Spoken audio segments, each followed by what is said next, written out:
மேஷ ராசிக்கான பலன்கள். ராசி செவ்வாய் 6ஆம் இடத்தில் இருக்கிறார், 8ஆம் இடத்தில் இருக்கிறார். சாரி, 8ஆம் இடத்தில் செவ்வாய் இருக்கிறார். ராசிபதி மறைந்திருந்தால் மேஷராசிகளுக்கு ஹெல்த்தை பார்த்துக்கொள்வது பெட்டர். மேஷராசிக்கு ஹெல்த் இஷ்யூஸ் வரலாம், கவனமாக இருங்கள்.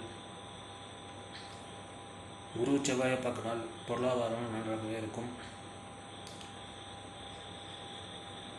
மாத பிறப்புகளில் சூரியன் சுக்கிரன் வந்து விடுவார்கள் விருச்சகத்துக்கு. குரு பார்வை சூரியன் செவ்வாய் சுக்கிரனுக்கு கிடைக்கும். மேஷ ராசிக்காரர்களுக்கு வாழ்க்கையில் மேன்மை உண்டாகும், ப்ரமோஷன் கிடைக்கும், வருமானம் அதிகரிக்கும். ரிஷபராசிக்கான பலன்கள். ரிஷபராசிக்கான பலன்கள். ராசிக்கு சுக்கிரன் 6ஆம் இடத்தில் இருக்கிறார். வேலையில்லாத ரிஷபராசிக்கெல்லாம் வேலை கிடைக்கும். மாத பிறப்பதில் சுக்கிரன் 7ஆம் இடத்துக்கு வந்து விடுவார். கூட செவ்வாய் புதன் சூரியனும் வந்து விடுவார்கள்.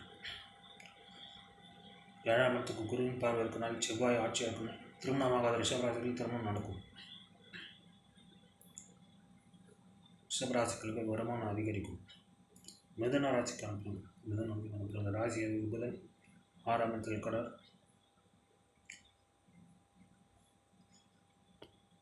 கூட செவ்வாய் ஆட்சியாக இருக்கிறார். குரு 6ஆம் இடத்தை பார்க்கிறார். மிதுன ராசிக்காரருக்கு கடன் தேவைப்பட்டால் கடன் கிடைக்கும். ஜாதகத்தில் விருச்சிகத்தில் குரு இருந்தால், மீனத்தில் குரு இருந்தால் உங்களுக்கு திருமணம் நடக்கும். மாதப்பிறப்பில் சூரியன் சுக்கிரன் விருச்சிகத்துக்கு வந்து விடுவார்கள். குரு சூரியன் சுக்கிரன் செவ்வாய் புதன் பார்ப்பார். திருமணமாகாத மிதுன ராசிக்காரர்களுக்கு திருமணம் நடப்பதற்கான வாய்ப்பு இருக்கிறது.